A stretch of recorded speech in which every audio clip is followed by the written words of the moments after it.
जहां कनेक्टिविटी बढ़ती है वहां संभावनाएं भी बढ़ती हैं। दिल्ली यूपी को जोड़ने वाली पहली नमो रेल, उसका लोकार्पण था और मुझे भी उसमें यात्रा करने का अवसर मिला। ऐसी कनेक्टिविटी, ऐसा इंफ्रास्ट्रक्चर भारत के सभी प्रमुख शहरों को पहुंचे, ये हमारी आने वाले दिनों की जरूरत है और हमारी दिशा है। आदरणीय अध्यक्ष जी, 10 साल में दिल्ली का नेटवर्क डबल हुआ और आज टियर 2, टियर 3 सिटी में भी मेट्रो नेटवर्क पहुंच रहा है। आज हम सभी गर्व कर सकते हैं, आज भारत का मेट्रो नेटवर्क 1000 किलोमीटर पार कर गया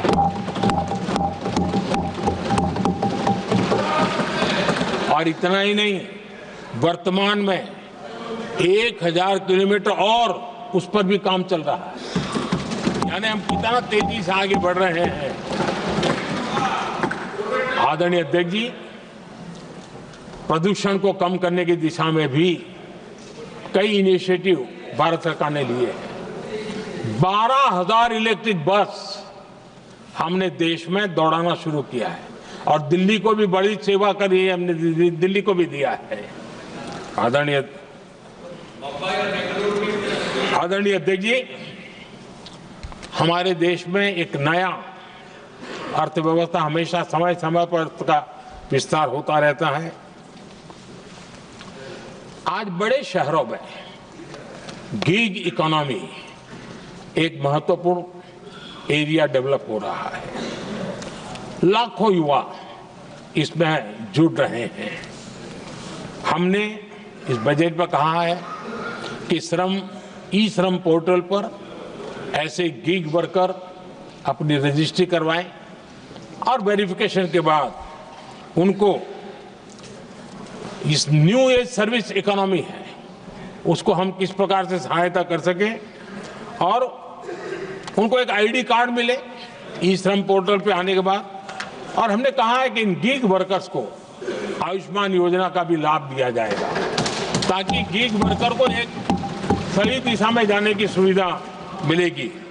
और एक अनुमान है कि आज देश में करीब करीब 1 करोड़ गिग वर्कर है और उस दिशा में भी हम काम कर रहे हैं। आदरणीय अध्यक्ष महोदय, एमएसएमई सेक्टर बहुत बड़ी मात्रा में जॉब के अवसर लेकर आता है और ये ऐसा क्षेत्र है कि जिसमें रोजगार की अपार संभावनाएं हैं। ये छोटे उद्योग आत्मनिर्भर भारत के प्रतीक है। देश की अर्थव्यवस्था में हमारा एमएसएमई सेक्टर बहुत बड़ा योगदान दे रहा है। हमारी नीति साफ है, एमएसएमई को सरलता, सहूलियत और संबल, एक ऐसा क्षेत्र है जिसमें रोजगार की संभावना है।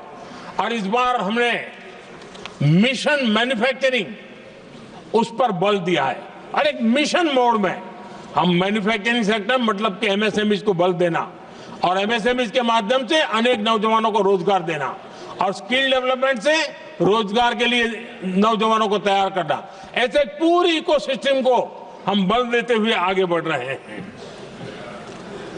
एमएसएमई सेक्टर में सुधार के लिए कई पहलुओं पर हमने काम शुरू किया है।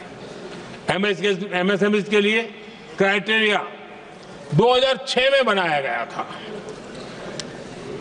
उसे अपडेट नहीं किया गया। पिछले 10 वर्षों में इस क्राइटेरिया में हमने 2 बार अपग्रेडेशन करने का प्रयास किया और इस बार एक बहुत बड़ा जंप लगाया है।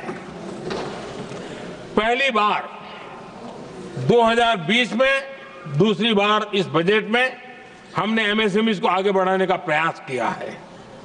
हर तरफ उनको आर्थिक सहायता दी जा रही है।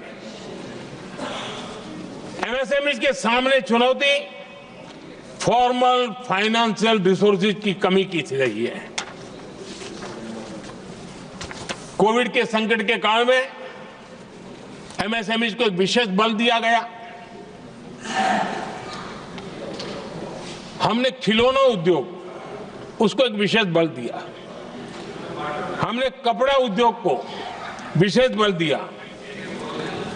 उनको कैश फ्लो की कमी नहीं होने दी और बिना किसी गारंटी को लोन दिया।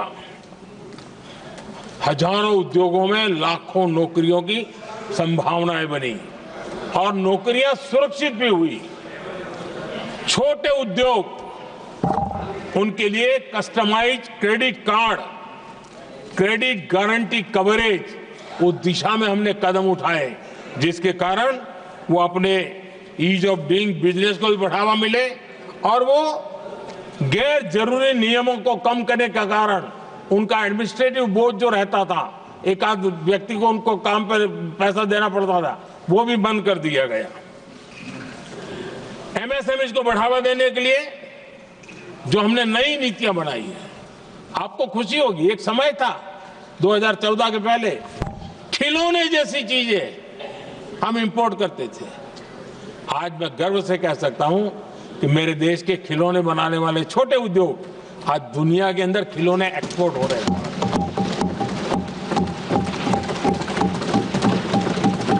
और आयात में बहुत बड़ी गिरावट आई है। निर्यात में करीब 239% वृद्धि हुई है। एमएसएमई के जरिए संचालित ऐसे कई सेक्टर्स हैं जो दुनिया भर में अपनी पहचान बना रहे हैं। मेड इन इंडिया कपड़े, इलेक्ट्रॉनिक्स, इलेक्ट्रिकल गुड्स के सामान आज दूसरे देशों के जीवन का हिस्सा बन रहा है। आदरणीय अध्यक्ष जी, विकसित भारत के सपने को पूरा करने के लिए देश आगे बढ़ रहा है और बड़े आत्मविश्वास के साथ आगे बढ़ रहा है।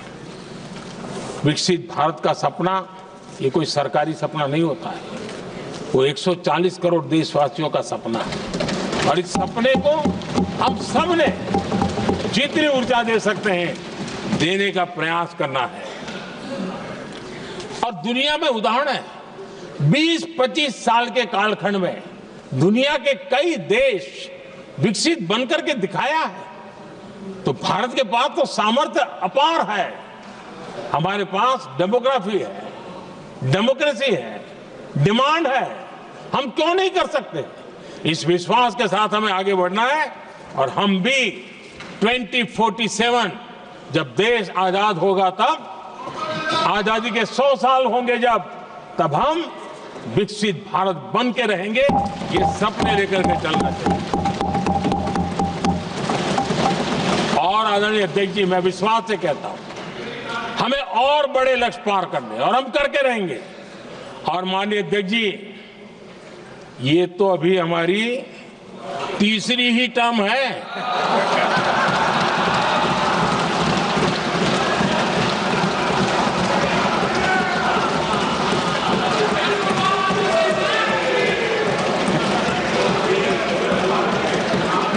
हम देश की आवश्यकता के अनुसार आधुनिक भारत बनाने के लिए, सक्षम भारत बनाने के लिए और विकसित भारत का संकल्प साकार करने के लिए हम आने वाले अनेक वर्षों तक जुटे रहने वाले हैं।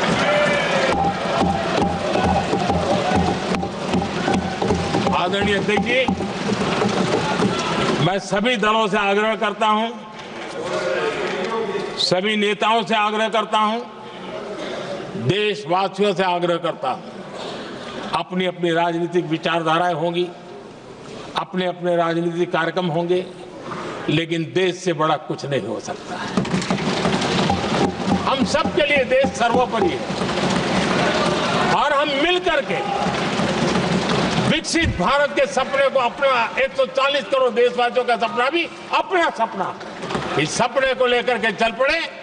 देश विकसित होगा, हमारे बाद की जो पीढ़ियां होगी वो कहेगी कि 2025 में एक संसद ऐसी थी जहां बैठा हुआ हर सांसद विकसित भारत के सपने के लिए पूरा करने के लिए काम कर रहा था। आदरणीय अध्यक्ष जी, मैं राष्ट्रपति जी के अभिभाषण पर अपना धन्यवाद व्यक्त करते हुए आपका भी आभार व्यक्त करता हूं, सदन का भी आभार व्यक्त करता हूं।